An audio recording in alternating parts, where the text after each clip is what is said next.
This will be the month to both expand your horizons, Gemini, and rethink your approach to home and family life.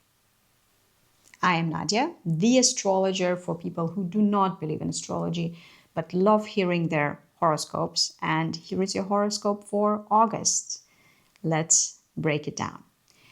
The first event to consider happened one day before August, and it was Venus passing from your sign into the next one, which is Cancer.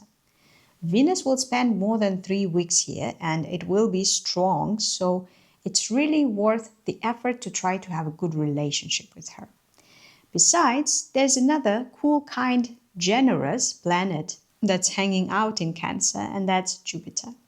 With both Venus and Jupiter in Cancer, this sign becomes incredibly, let's say, beneficial, pleasant, positive. In your horoscope, planets in Cancer affect your personal finances. It's how you earn, what you spend, how you manage your property. This is where, thanks to Jupiter, you are lucky this year. Well, from this summer until the next summer. And thanks to Venus, also seductive or easily seduced, or both. In other words, you will be able to sell a lot and successfully, or you will really want to spend money on something that charms you and provokes some sweet longing in you. Needless to say, selling and earning is usually more useful than spending and hoping that a purchase will make your life wonderful. So if you have something to sell, and that includes your services as a professional, try presenting it in the best light possible and focus on that, especially on the days when Venus and Jupiter will be especially close, which are the days around the 11th of August. If selling is out of question and you are overwhelmed with the desire to buy something, think. Things that produce such longing in us are not useless, but if we don't really have the budget, they tend to make our lives worse, not better.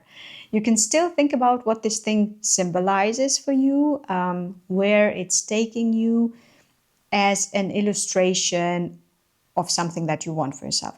Of course, if you have the budget and it's truly okay for you to splurge, do that and enjoy it as much as you can. Venus's counterpart, Mars, is also making moves this month. On the 7th, it moves into Libra, your sister air element sign. This is amazing for you because where Mars goes, it brings energy. And in your case, Libra is the territory of fun, games, romance, creativity, and children. Children when we like them. So this is what you will have more energy for then, for things that generally count as good, reliable sources of joy in our lives. At first, 7th through, let's say, 10th of August, there may be some conflict between your wish to enjoy life and some limitations that have to do with society or your serious plans for future. But after the 10th, you have the green light to enjoy your life in a very active manner. And considering that it's Mars in the civilized sign of Libra, this active enjoyment can also be romantic or at least attractive, graceful. The full moon in Aquarius on the 9th of August is not a big deal unless you started something very important for you in the areas of media, science, education, international relations, travel or culture during the winter months, and you are waiting for some result or recognition. If this is you, that recognition may just come on the days surrounding the 9th.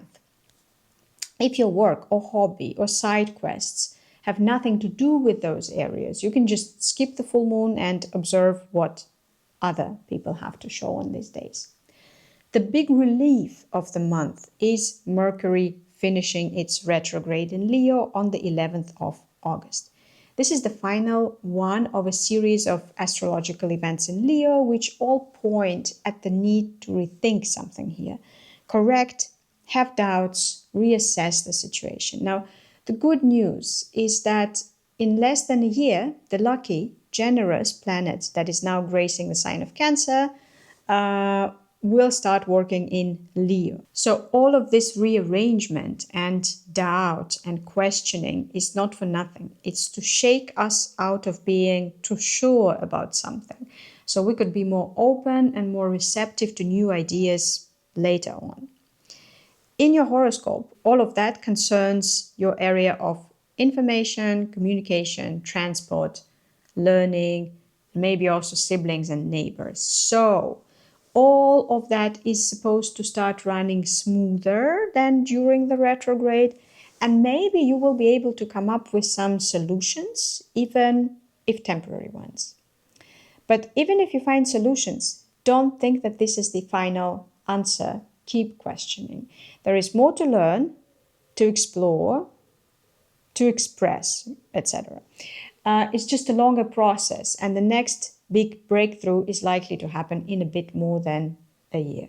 Now, a feature that's even better than Mercury stationing direct is that in August, all of the 4 slow planets that have changed signs in the past months will form a set of beautiful, harmonious aspects with each other, every planet working together with all other 3. This is the best thing about the astrology of 2025-2026, about which I made a whole video. For you, the areas this configuration activates are about your authenticity and or independence, freedom to be yourself. Then the social circle, the social connections that are good for you, as well as your serious and inspired hopes and ambitions about what you want your future to be.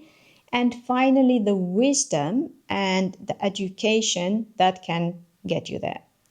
Not necessarily formal education, although that's always an option, but education as opposed to unsystematic gathering of information. Basically, if you suddenly feel like you want to get a new degree, the idea may be not crazy as it seems. Or if you want to write a book that would require a lot of work, or if you decide to change to a more intellectual field of work and more serious colleagues.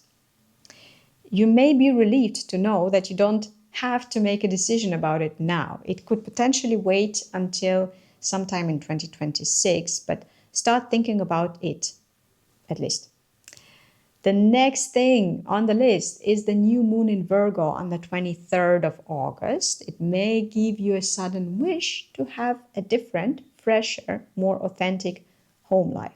So it's not as it has always been, but something new, something more young. Could be a spring cleaning in August, of course, but it could also mean some decisions about who you live with or how or what you do at home or how you relate to people you call your family.